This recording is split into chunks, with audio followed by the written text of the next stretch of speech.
No niin, eli nyt ollaan tämä toinen kausi saatu päätökseen, eli kitarat on valmiina.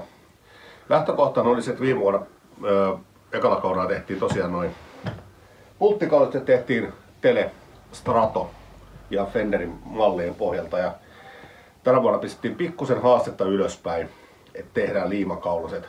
Eli siinähän perusidea on se, että kaula on yhtä periaatteessa rungon kanssa.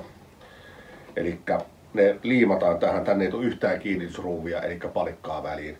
Ja kummallakin oli idea se, että se tehdään mahongista. Ainoa meillä oli tosiaan, niin kuin eka jaksosta huomasitte, että otelauta tehtiin vaahterasta, koska haluttiin olla vähän erikoisia, erilaisia, tyhmiä, ehkä viisaita, sitä ei voi tietää. Mutta tämmöinen lähtökohta oli. Ja tosiaan ottaa ensimmäisenä esittelyn kaitsun lähtökohta, eli pohjana oli Gibson SG, legendaarinen soitin, suunniteltu vuonna 50-luvulla jo. Täällä on soittanut legendaariset jäbät. Ehkä tunnetuimpia niistä on AC/DC:n Angus Young, Black Sabbathin Tony Iommi, Frank Zappa, lukemattomia kitaroita. Tunnistaa tästä pirunsarvin muodosta. Ja tosiaan mikit on otettu suoraan Uraltonelta Helsingistä, on Uraltonen omaa tuotantoa.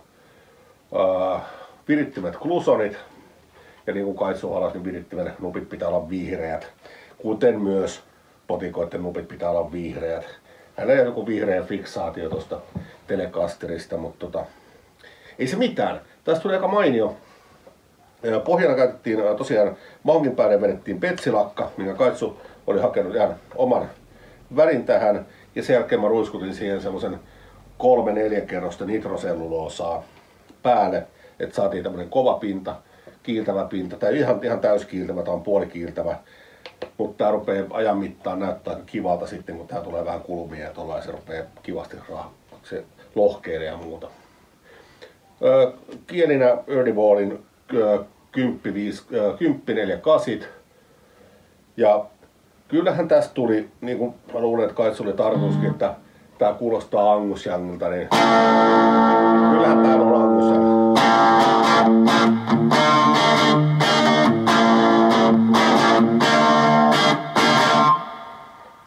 Molemmilla mikellä. Tulee kiva pyöreä.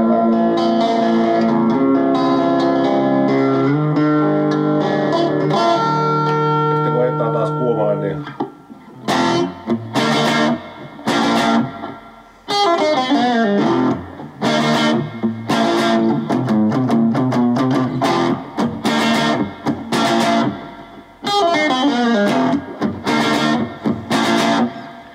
erittäin hyvä AC/DC-keppi. Tosiaan itettiin täällä viimeisellä, mulla kävi semmonen legendaarinen moka tässä. Ei tietysti saisi kertoa kellekään, mutta kerrotaan, kun mä kärähän sitä kumminkin jossain vaiheessa. Eli mä menin tekemään tähän inlay-merkkejä tähän otelautaan. Ja laitoin Kaitsulle, että eikö ole hienot inlayt viestinä. Kaitsulle, että muuten ihan makea, mutta 12 nauhan inlayt on 11 nauhan kohdalla. Siinä vaiheessa mulle tuli semmonen, että saatana fiilinki. Okei, mä en sano millään peitettyä niitä, mä yritin monta konstia. Mutta sitten mä huomasin, että mulla on mahonkin viivua tuolla pajalla ja tein sitten sahalla ja tautalla tämmösen uran tähän, sen 2 milliä syvän uran ja upotin siihen mahonkin viilun. Hion uudestaan, pelin nauhanpaikat uudestaan, laitoin nauhat kiinni, vetäisin lakan päälle ja sitten tuli aika kiva. Lähikuvia löytyy netistä, apikai.eu. Mutta semmonen. Se on Kaitsun SG, erittäin hyvin onnistunut malli. Sitten allekirjoittanut omahan halusi lähteä tekemään Flying V:tä.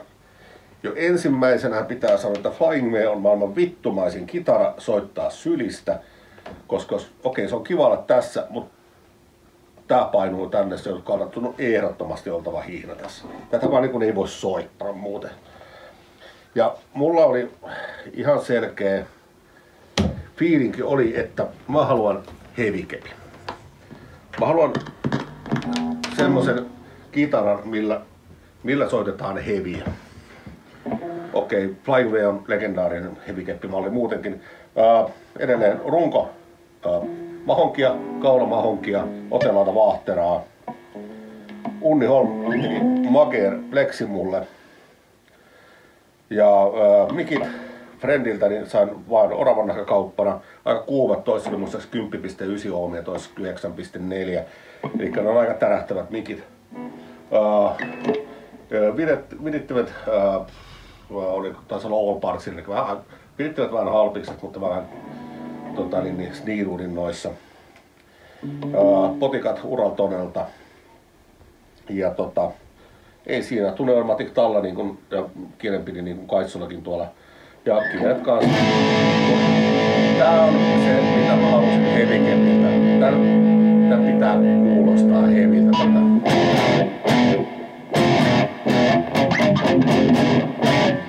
Siellä pitää tulla toi heavy. Tää niin kuin ollaan...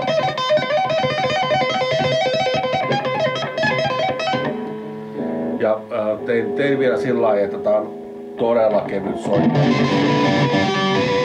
Tai jopa pikkusen kielet rämisee vähän kiinni, jos ihan akuisen soundin ottaa, mutta laittaa säröä vahvistimeen ei haittaa yhtään. Mikit on tosiaan puuvat tossa keskellä. Saa vähän pyöreitä tonne Savoon vähän.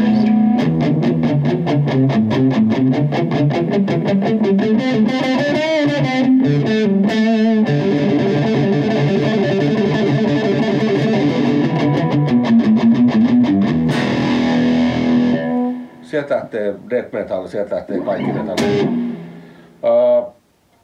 Ja tosiaan värjäys on... mä halusin, että tätä jättää mahonkia näkyviin, mutta mä tein sillä, että tausta on kaulan kanssa... Perkeessä nyt tuli jotain liikaa. Kaulan kanssa täys valkoinen. Mulla on jotenkin fiksaatio noihin valkoisiin juttuihin, en tiedä mistä. Mutta tuli kiva keppi. Ja tämmönen tällä kertaa. Joten käykäähän katsomassa, miten tämä projekti edistyi siellä apikai.eussa ja YouTube-channelilta Apikai Guitars. Mutta ei muuta, seuraavia kitaroita odotellessa.